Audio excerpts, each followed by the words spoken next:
What an honor it is to be here in front of a group of constituents, friends, talented people. This is our second annual State of the Township, and again, I feel very, very honored to be here. This is kind of a celebration in one way. It's looking forward to what we've done this past year and where we're headed in the future. And again, on behalf of our wonderful Planning Commission, we have Sue Grissom, Chairman Fox today from the Planning Commission. Anybody else here that didn't want to come up here from the Planning Commission? Thank you for showing up today and all the hard work that you've done over the last several years. I think Sue just re-upped for another term. Well, I didn't want to put her on the spot, but it's pretty hard not to say yes at one of these events. But thank you very much. We have Matt Germain, longtime trustee, Kathy Horning, treasurer, Larry Shofu, who's been on board now for a couple of years. We've got Joe Petrucci here with us this evening, and Glenn Harper.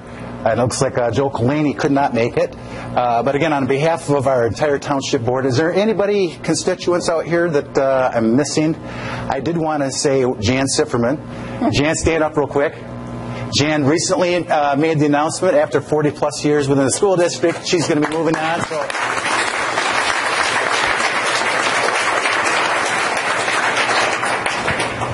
Thank you so much. We had a lot of great feedback after last year's event, and again, we got a really nice turnout tonight. And we're doing some video type things this year, so I would like to start out, as Colleen puts this in, this is going to give a little preview of what we've done throughout the last year and where we're headed, and then I'll come back and continue the conversation. So with that, I didn't mean to put you on the spot, Colleen. It's like, you know...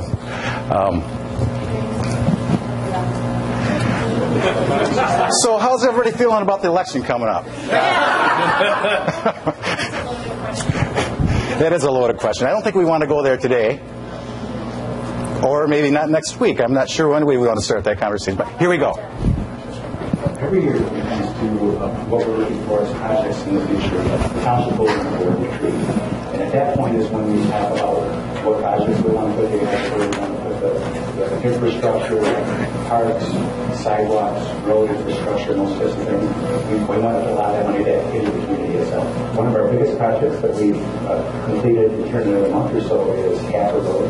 And that was a joint venture between Osceola Township, Kingston County Road Commission, and Hartland Township itself. The importance of municipalities grasping this road problem has enormous positive benefits everywhere in our county. Once we have decided we will contribute all the construction engineering, our employees want to always do a little bit more. So we've been attacking drainage problems and some other things that weren't really in the projects, trying to do them the year before, so that when it's time to launch the paving, we've got a lot of that work out of the way, and we've got something that's going to last a lot longer and solve more than one problem. We have 2 roads remaining. Bergen Road will be done in 17. We're going to add a right turn lane, and then we're also going to be doing Main Street in town, and then all the projects will be done, and then we'll have this nest egg for future maintenance. Capper Road has almost been paved 3 times in the last 25 years. We reached a sweet spot that we would never have reached without this millage. What the millage dollars do is they prime a pump that allows us to take advantage of mass purchasing of certain materials. Most of the work we've done in Hartland has been pavement overlays. We've been able to take your projects and projects from throughout the county, put them together, and drive the prices down so they're almost the lowest in the state. And what we're trying to do is say, whether it's done statewide or we just do it as a county, we need to push that out and have a long-term strategic relationship with our infrastructure so that we can keep it in the commission. Our township board has been very active in our improvement program. We started with Heritage Park and Settlers Park, which is right around Clark Road by our township hall. We tend to build up areas over and over again and having what I'll call green space and having parks, not just Heritage Park, but the other parks we have in Hartland, and preserving that so you have a nice balance between homes, education, schools, business, and a place to even just for recreation. The improvements that the township is making, what I'll call phase 2, phase 3, the community is very excited about in our meetings. We hear feedback even at the field. Most excited, I think, about bathhouses that will be going in. Also, we're going to have a brick and mortar storage area, improve upon the handicap parking spaces, and make it a little bit easier for those individuals to make it to and from the field as well. Visiting teams, the spectators, parents, referees that come out are very impressed. I would think ultimately that these children are excited, one, to come out and play at this facility. I think over time, 10, 20, 30 years from now, this is really going to be a cornerstone for the community. A lot of developers want visibility from 23, but on the access to 59, you can see behind me we have a new convenience store gas station going up, certain grocery stores, certain other big box home improvement stores. When we reached out to those companies, basically they're looking for the number of households in your community that would support those type of businesses. We are in communication with those businesses. We are hoping to attract some of them. But in order to really get that to occur, we do need some more residential housing units in this community. Better commercial development requires more rooftops to be successful. There's no secret that it's not just about money, but also the amount of foot traffic you get that makes your business successful.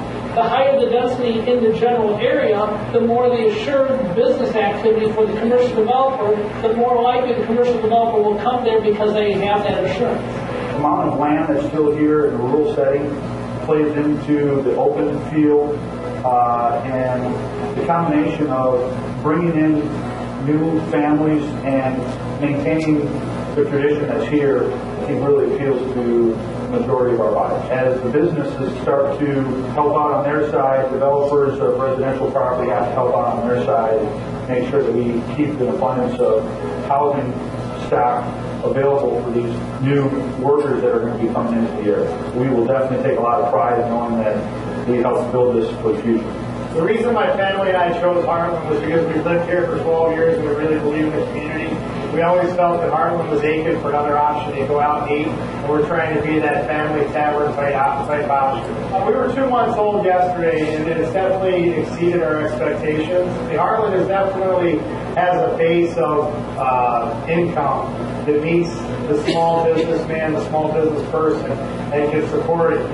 When we did our research, we saw that there's a need for a lot of things here in Hartland, and I think as more businesses come, more population will come. It's been a great win-win situation for our family. The sewer bonds, there's a lot of infrastructure put in, and when the economy changed, there was some larger parcels that defaulted.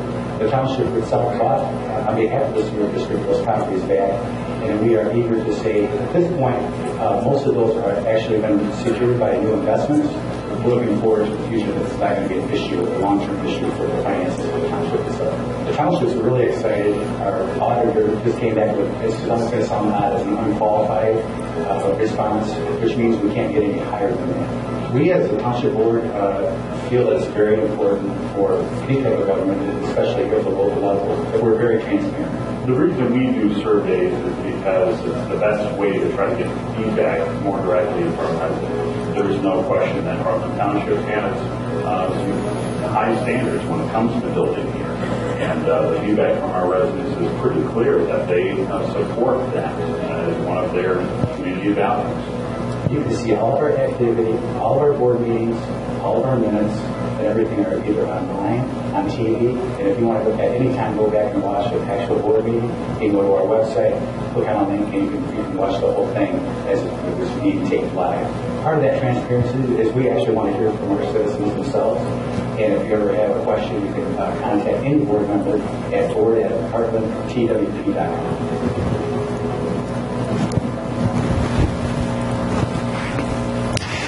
As you can see, we had quite a year so far. It's not over yet. Hacker Road is hopefully going to be paved here by the end of the month or first part of the next month.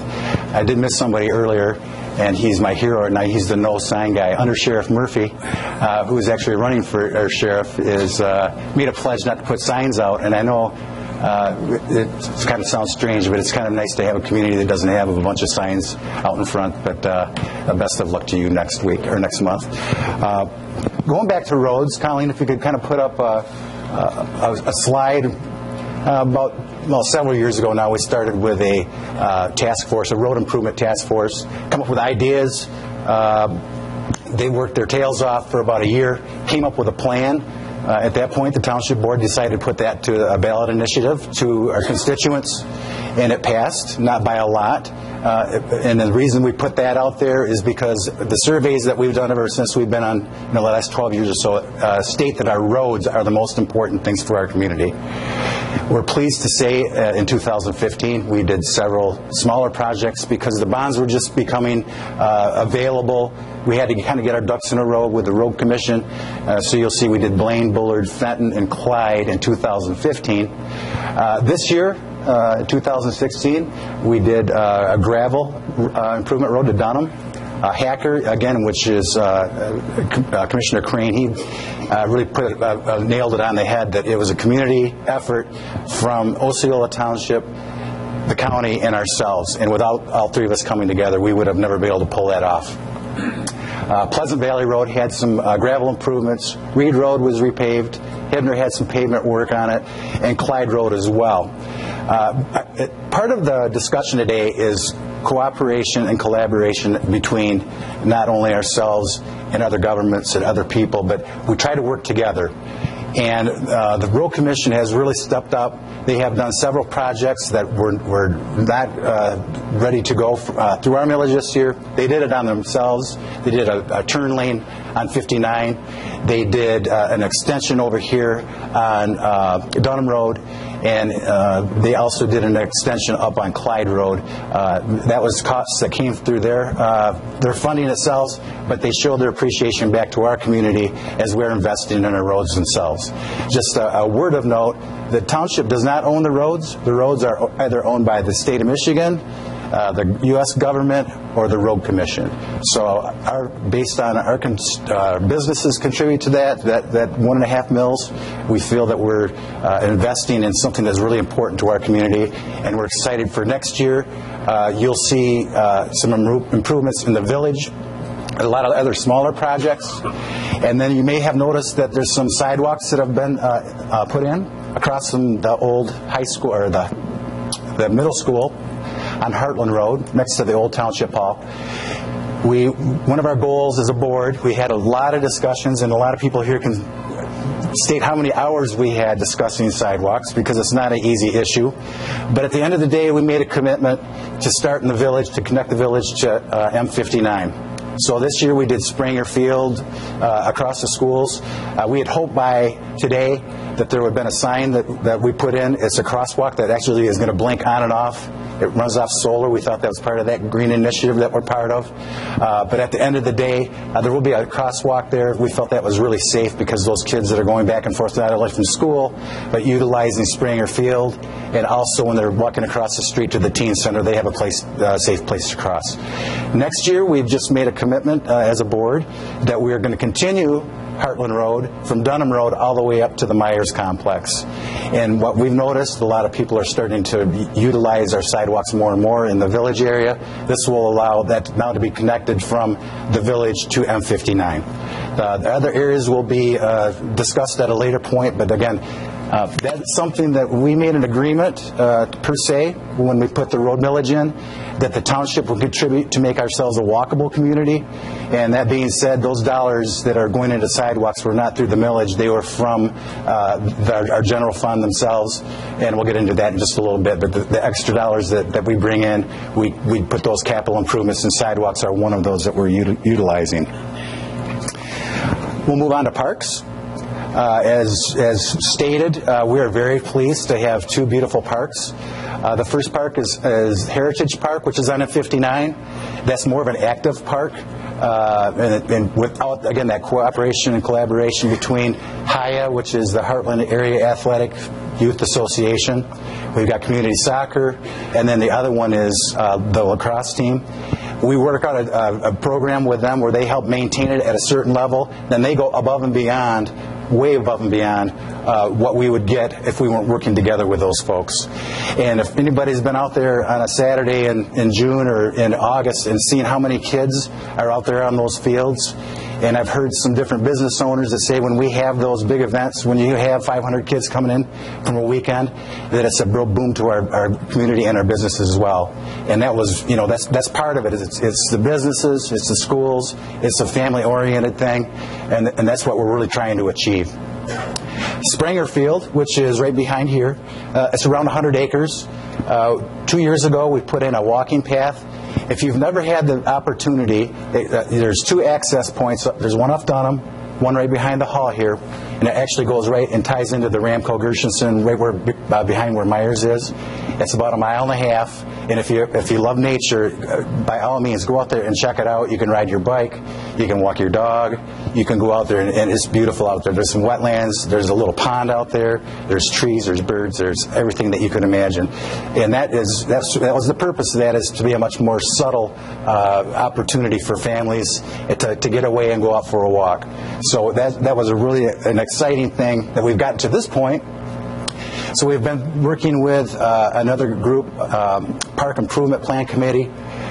Along with the board, we've discussed a lot of different things, like what's next, what's the next important thing. Next year, we're already currently working on plans for a simple but yet important pavilion at Heritage Park, which will have running restrooms, and it'll have a place for people to get out of the elements. As you know, that's a pretty open place out there. If you have a storm coming in, there's really no place to get out of the elements. So we're working on that. It's not finalized, but there's a full intent to do that next year. And then at the fields right behind here, Settlers Park, we're going to do something very similar to that, but on a much smaller scale. And our goal is also to have a restroom for those that may need that, along with a playground.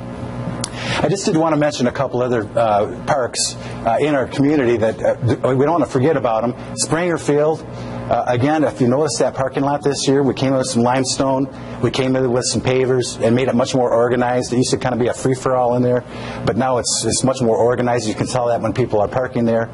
And then Weingartner Field, which is down just north of the village, that complex has been there for years, and that's where they typically do girls softball.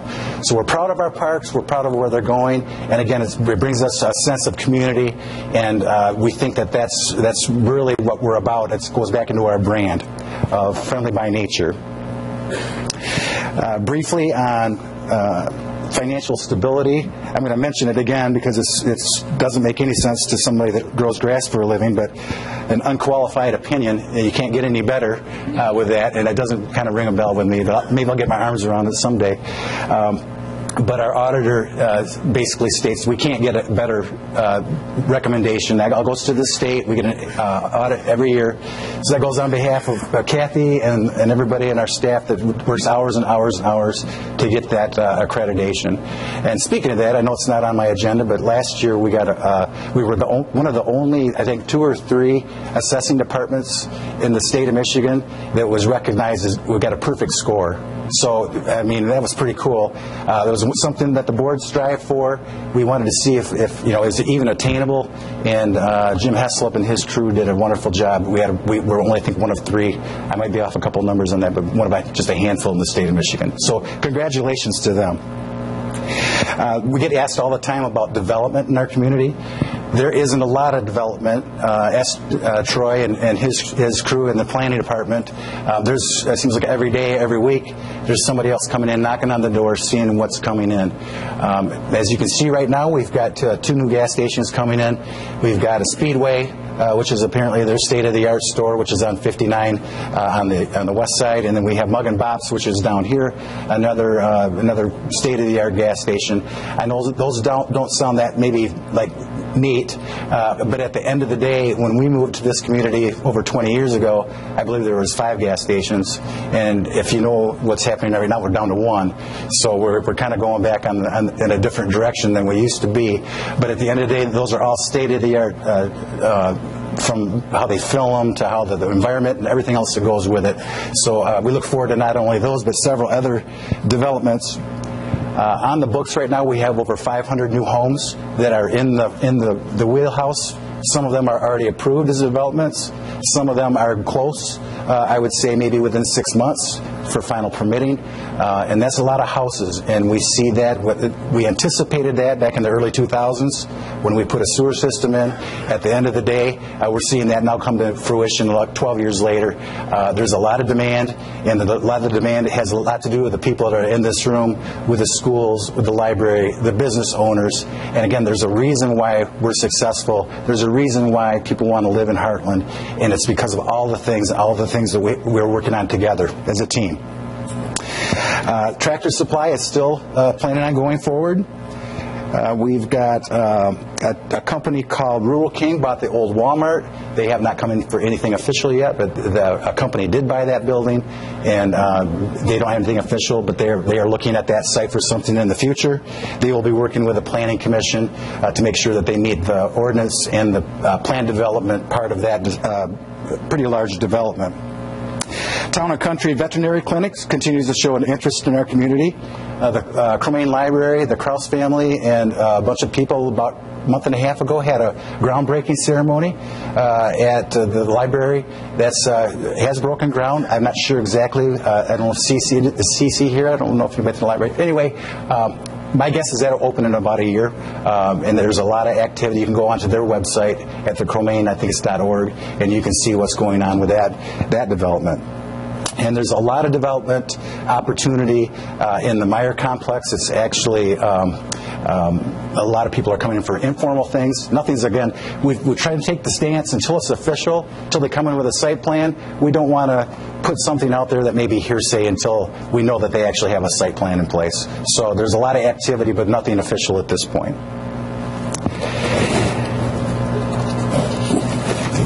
Right over by Colleen, there are little pieces of paper, and if you have a question that you're just dying to ask, we're not going to do that right now, but we're going to take names and people's questions. Feel free to contact us. We want to hear what your concerns and everything else are, so again, we can make our community better as we go forward. At this point, I would like to have Jan Sifferman come up. She's on a phone call. And is Katie here? Jan's back. Come on up. You may see, I think it's around here somewhere, it says Hartland Friendly by Nature. There's a little flag. Well, that really didn't come up by the township. It came out by, and the library is part of this as well. Is anybody here from the library? They're more than welcome to join us. Come on up. Thank you. The Friendly by Nature program is something that's relatively new. It's still fresh, but we really think it sets the tone for what we're trying to do as a community. The township is one cog, the schools are, our businesses are, and the library is equally important. All of us work together to come up with a brand. Last year we had our first Volunteer of the Year, and we really feel our community is built on volunteerism, because without it, we're not going to have all those great events like Winterfest, the parades, and everything else that we do as a community. Last year, Carla Grissom was our first nominee, and this year we had 3 nominees, and I got them written down so I don't hopefully make a mistake. We had Kathy Jones from Kahuna Coffee. Kathy couldn't be with us this evening. We had Michelle Otis from Hartland Consolidated Schools, and we had Dougie Fontaine. Now, it's not related. We talk about this a lot. He's got an E at the end of his. I have no E in my name. But other than that, it's spelled the same. And Dougie Fontaine. I want to say something really quick about volunteers. Volunteers aren't an individual. They're a family. And I know all those three people, it's not just them going out. There's a lot of family opportunities for everybody to contribute. And I'm sure your husband and your kids have gone out as well. And that's really what makes it so that not only is it just the individual, it's the family themselves. Unfortunately, we can only have one Volunteer of the Year. But I would like to give a round of applause for everybody that was nominated this year. And thank you for everything that you've done.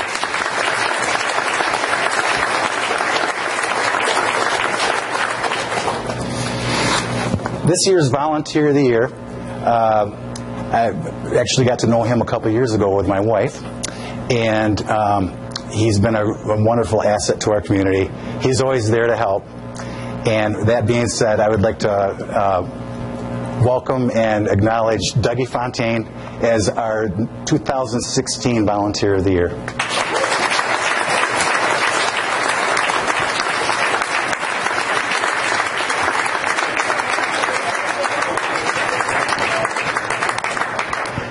That being said, congratulations. Thank you. Thank you. And this is your lovely bride, Amy. Congratulations.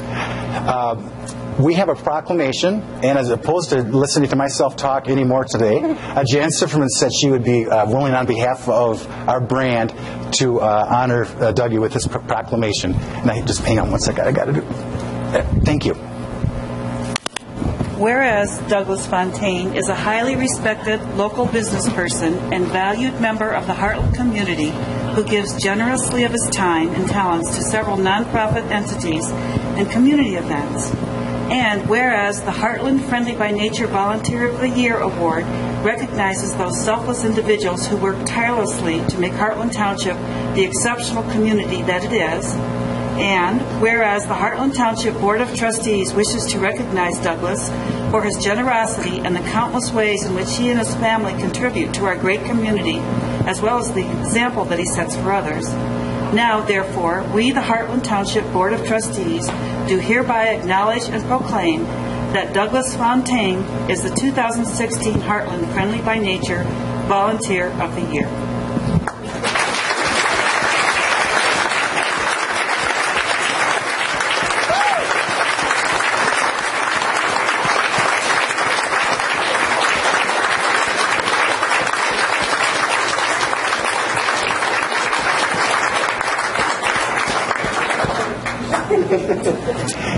Again, on behalf of our whole community, we couldn't have had anybody better to represent us.